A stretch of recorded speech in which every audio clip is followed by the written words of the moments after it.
Bom dia, crianças! Hoje é sexta-feira, dia 26 de março. Nós temos aula de português, matemática e história. Isso mesmo, história. Hoje seria ensino religioso, porém a prova decidiu deixar ensino religioso para a semana que vem, que a gente vai estar tratando sobre a Páscoa. Então, deixa ensino religioso para segunda-feira e eu trouxe história, que seria segunda-feira, para hoje, sexta-feira, tá certo? Então, hoje é português, matemática e história. Nós vamos continuar falando sobre a água. Hoje nós vamos falar sobre a história da escassez da água no Brasil. Vamos ler esse texto e em seguida responder uma atividade de interpretação. O Brasil passou a viver os primeiros grandes focos daquilo que pode ser a maior crise hídrica de sua história. Como um problema grave de seca e também de gestão de recursos naturais, o país vem apresentando níveis baixos em seus reservatórios em épocas do ano em que eles costumam estar bem cheios. Essa ocorrência, de certa forma, representa uma grande contradição, pois o Brasil é considerado a maior potência hídrica do planeta. Hídrica vem de água. O Brasil é considerado a maior potência hídrica, ou seja, o país que tem maior quantidade de água potável, tá certo? Água potável é água que dá para a gente consumir. Mas, se há muita água disponível no Brasil, por que está faltando água?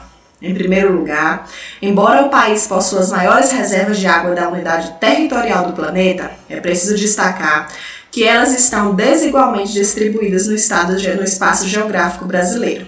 A região norte, notadamente a bacia do rio Amazonas, é aquela que possui a maior concentração de água do país, tanto pelo rio em questão, quanto pela presença do aquífero Alter do Chão, o maior em volume de água. Em segundo lugar, é preciso entender a questão demográfica. A maior parte da população brasileira não reside nos pontos onde a água encontra-se disponível de forma mais abundante. Um desses casos é o nosso. Nós não residimos num lugar que tenha uma bacia hidrográfica, que tenha água em abundância. Pois há uma concentração populacional mais elevada nas regiões Sudeste e Nordeste, que é a nossa região, respectivamente.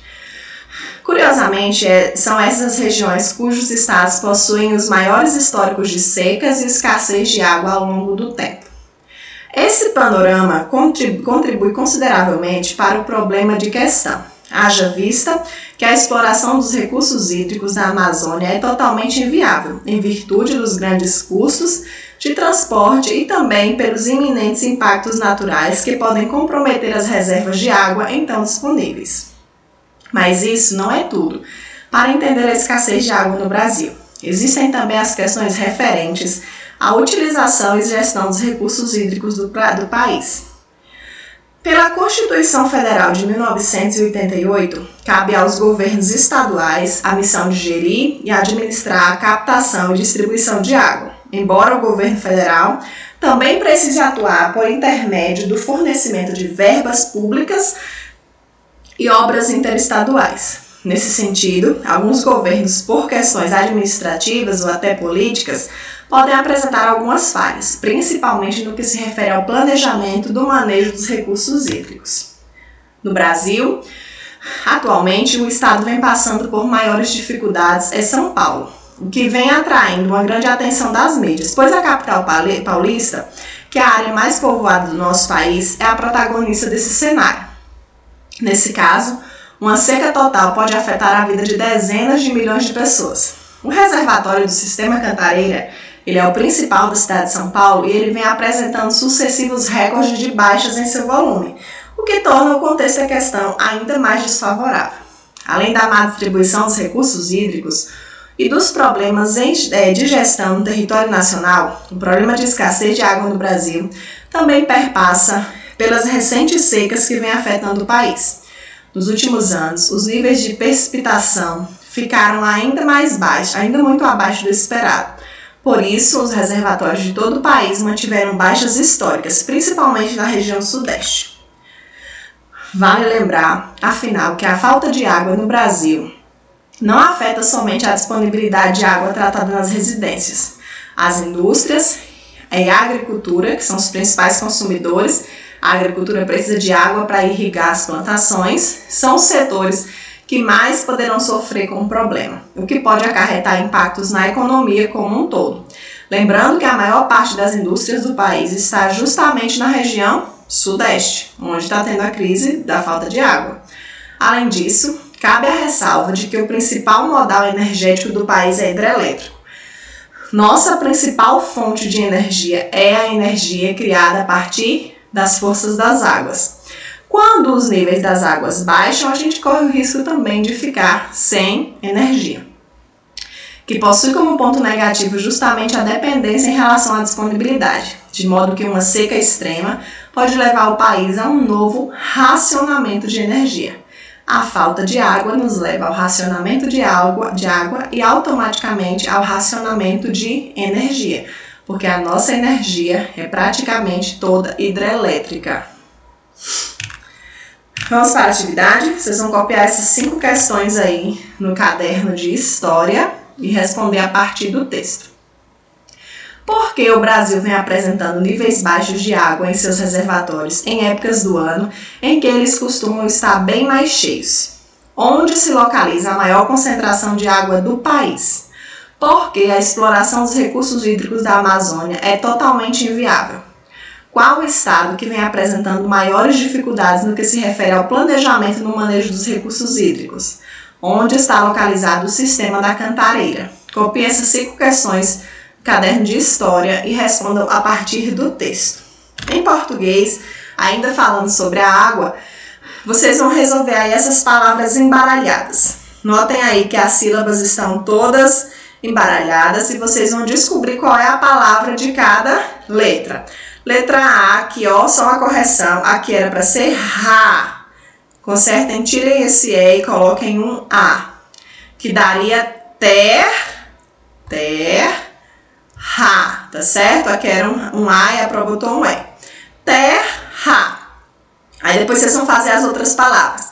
Tefon, Xoli, Guaá, Xente, Luipoção, Neplata, Comoçu, Evaledo.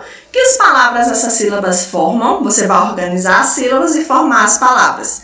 Copie essas questões aí no caderno de português, tá certo? E em matemática a gente vai estar falando sobre giros e ângulos. Giro de 1/4 de voltas e ângulos retos. Lúcia realizou um giro de 1/4. Ou seja, ela tinha aqui um círculo com 4 partes. 1, 2, 3, 4. E ela vai tirar 1/4, ou seja, uma dessas 4 partes. Ela veio do verde para o amarelo, 1/4. Observem aqui, posição final dela, virado para o amarelo, tá vendo? 1/4. Observe a posição do ponteiro grande do segundo relógio em relação ao primeiro. O primeiro relógio marca aqui, ó, 12 e 15. O relógio ele pode ser dividido em 4 partes também, ó. 12, 9, 3. 4 partes.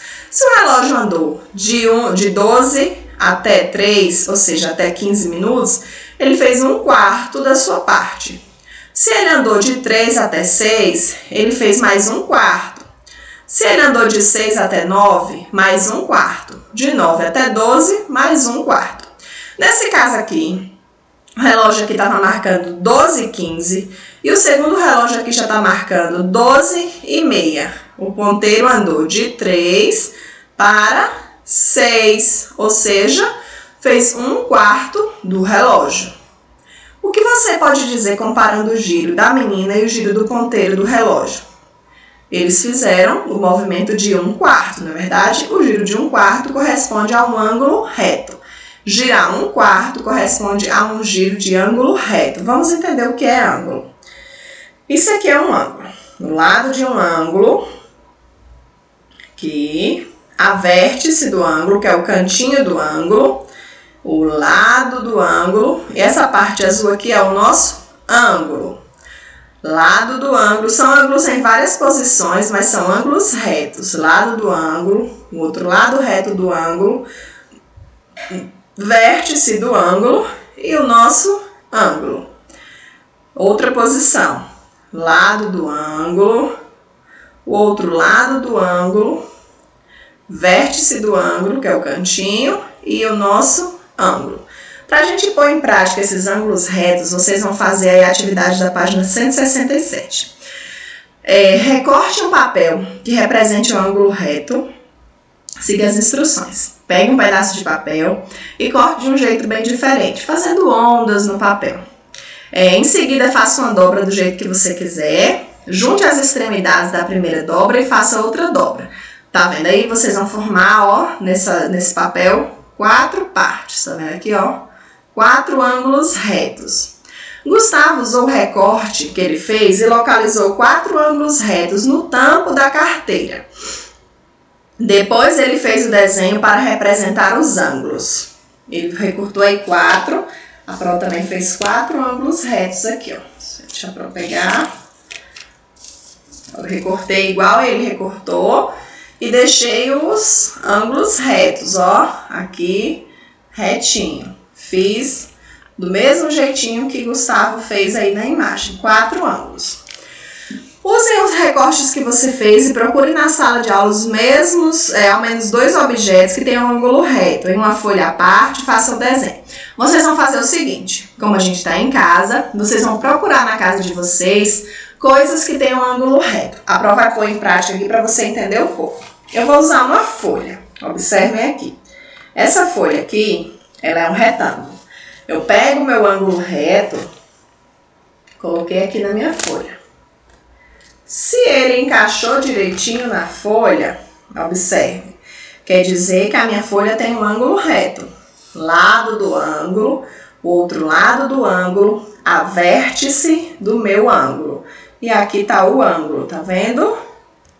Peguei aqui outro pedaço, vou colocar aqui do outro lado da folha.